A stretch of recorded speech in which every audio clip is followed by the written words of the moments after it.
Hey guys, how's it going? Lee here. Now with the growing trend of people posting videos about how much they spend at X age in given set location, I thought I'd go on the hype because after seeing a few of them, I was quite concerned about how much money people are actually spending. So guys, here's my version of how much I spend in a week as a 26-year-old living in Brisbane, Australia. So on Monday, I spent $5 on fuel in terms of travel, and I do all my traveling in our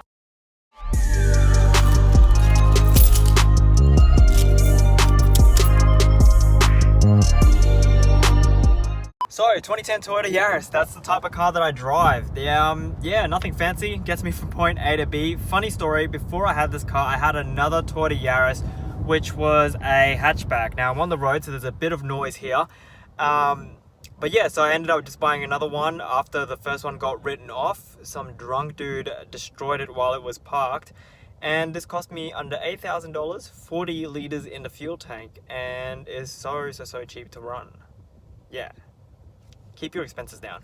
Now, part of my travel involves going through tolls, which is probably the most annoying part of my commute, but it saves me probably about 10 to 20 minutes if I take the long way around. Now, the tolls one way costs me $4.13, and so return that's $9.26, which to me is kind of crazy because it's literally more expensive than the fuel I use to get to and from work. But again, in saying that, it does save me a lot of time, about 20 minutes per day in terms of commute. And that 20 minutes per day, I mean, I would have been spending on the road and then using up fuel anyways. I don't think I would have been using up $9 worth of fuel, but hey, you know, some days you get lazy, some days you get tired, some days you just want to get to work quick and easy. Now, arriving at work, I had a coffee, which is made out of just hot water and some pre-made satchel that I pour in. After about 10 o'clock, I tend to get a little bit snackish, depending, because sometimes, you know, I can have coffee a bit later in the day, so then my snack becomes at around like 11 or 12 or something like that, and at that point, I'm already having lunch. But anyways, at 10 o'clock, I bought out a Quest protein bar, which is one of my favorite protein bars. This one cost me $3.50. I just recently bought about like 16 of them for like $2.80 because it was 30% off, and I just couldn't resist. So I picked a bunch of them from the supermarket and just dumped it in a bag and then just went. Now, I know what you're gonna say. You can make protein shakes for $1. You know, it's much cheaper, but I actually enjoy eating the protein bars. It's very inconvenient when you're at work or going to meetings or about to go, just to make like a shaker and then clean out the bottle as well, because if you don't clean it out, it stinks. So sometimes a protein bar is so much easier to have and so much more convenient, which is why I keep one in the bag always. And so now for Monday, it's about lunchtime, and I didn't bring lunch, which is rather common for me actually. So I bought a chicken bagel, which is about $7.90. It was alright. Look, it's probably the best option I have at the place that I get my lunch at, close to work. It's not super filling, but one of the healthier options for under $10. And so to end the Monday night, I ate a pre-made meal, which I'd made with some marinated chicken, some rice, and some veggies, which totaled to be about $4.82. So Monday's total all up was $30.88. Now, before I move on to the Tuesday, I'll just ask if you could hit the like button because it really does help out the channel.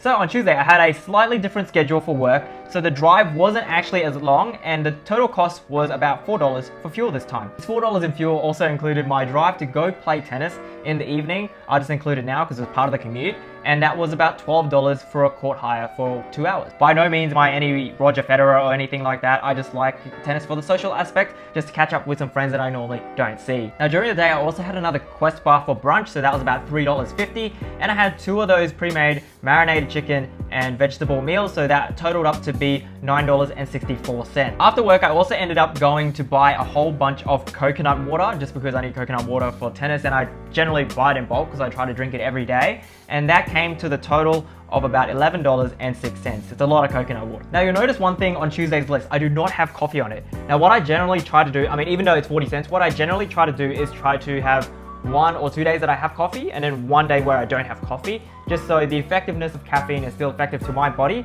and I don't become desensitized to the effect of caffeine. So today, no coffee and a saving of 40 cents. So Tuesday's total came in at a total of $40.20. Now that's generally a bit more than what we had in Monday, but keep in mind there was the tennis court hire for $12.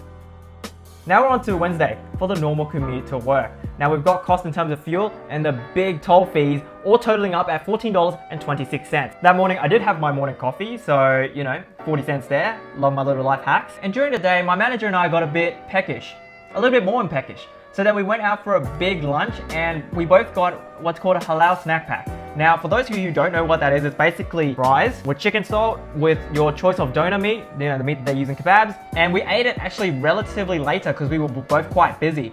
which meant that it was so filling that I didn't even eat dinner that night. So for the cost of $12.50, I've covered both lunch and dinner, which is an absolute win-win. So Wednesday's total came in at $27.16, my cheapest day so far. Let's see how we go on Thursday. Now rolling into Thursday, we've got the normal average commute coming in again with the tolls. I love the tolls, you'll notice this. I've also got my boring pre-made marinated chicken, veggies and rice meal again kicking in, and also my 40-cent coffee. Now what you'll notice here guys, and I get critiques for this, I don't know why, but I'm a creature of habit and I really enjoy things that I enjoy and I'll eat them over and over again, especially if it's cost effective and of good value. And so having come home from work on the Thursday, I was still hungry. So I grabbed a packet of ramen. This is like one of your high-end packets of ramen, right guys? It's not like a generic mee goreng or something like that. It was $1.35. It's like a garlic flavor, has fats and certain oils, whatever in it. It just tastes really good. And I also had 2 eggs with it. So the cost for the 2 free-range eggs is 75 cents. But after that, I still felt a little bit hungry about 2 hours later, and I actually had some of my partner's pre-made chili con carne with rice. The serving of chili con carne we worked out to be 30 cents a serving, and the rice was about 15 cents for the serving of rice that I had. And that was a day that I really ate rather well. And I must have gone to the gym or something, I can't recall, but I also had a $1 protein shake right afterwards. So I had a few things throughout the day, and the total only came to about $23.03, which is really showing you the power of pre-making food and, you know, what varieties you can have just by pre-making it beforehand and then eating it later on because you've got all these things stored in the fridge. Obviously, don't be a hoarder because food does go off. But in saying that, if your partner likes one thing, you like another thing, and you don't mind cooking some ramen and eggs in between, go for it. That's a lot of protein to take in. Whew. So we're winding down the work week. It's now Friday. And on Friday, I worked from home. And so I didn't drive into work, saving me the about $14 in commute there. Yes, winning. In saying that, I did really get hungry during the midday. And so I did go to grab sushi for $10. And then also went to the supermarket to buy some food to make some pre-made lunches for the following week because, man, that food went real fast. It was gone like that. The marinated chicken, the veggies, gone. So with my $10 sushi, all my groceries coming into about $13.28, I'm tracking pretty good so far. For dinner, I had a chili con carne, which is about 45 cents. So Friday coming in a total of 27.73 cents. Now this would have been cheaper if I didn't buy the sushi out, but I was so hungry from working and doing YouTube stuff that I was making for the following week that I just didn't even want to think about it. Now Saturday was pretty quiet. I was pretty much working on YouTube videos, just filming, editing or scripting during the day. I'll be honest, I was also playing some League of Legends with some of my friends. And I actually ate the meals that I had pre-made with the butter chicken sauces and stuff that I bought beforehand, and just added 20 cents worth of rice, which equated to 2 servings of rice. And at night I had a protein shake for $1, so which totaled off my Saturday spending at $1.20, which is what I'd like to see more, to be honest. Like, you know, I don't need to be spending $30 a day. This commute stuff is insane. I gotta think about a way around this.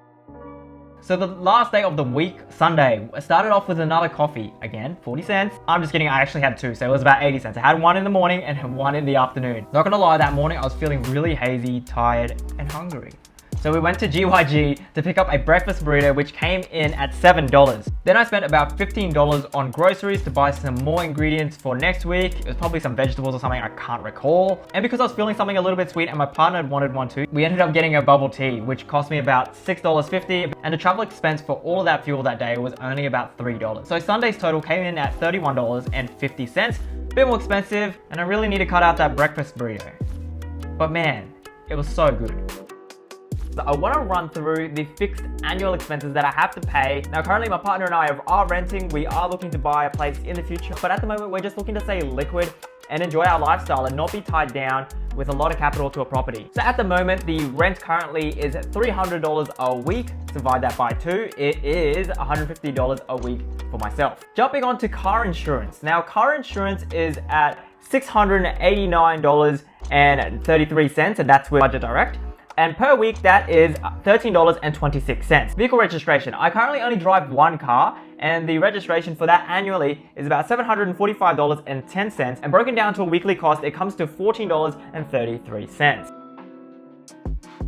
Private health insurance just covers all the extras like dental, massages. That's really all I use it for, and that comes to $7.65 a week. Another bonus or perk with the private health insurance that we have, it's AHM by the way, if anybody wants to join in Australia. On Thursdays, we get a free movie ticket if we buy one. So it's buy one, get one free. My partner and I, we end up going to the movies for just $20 in reclining chairs at Hoyt. So now moving on to utilities. Luckily for us, our water is covered because this is like a duplex situation. So yeah, water is covered. The landlord's got that covered. All we pay for is internet and electricity.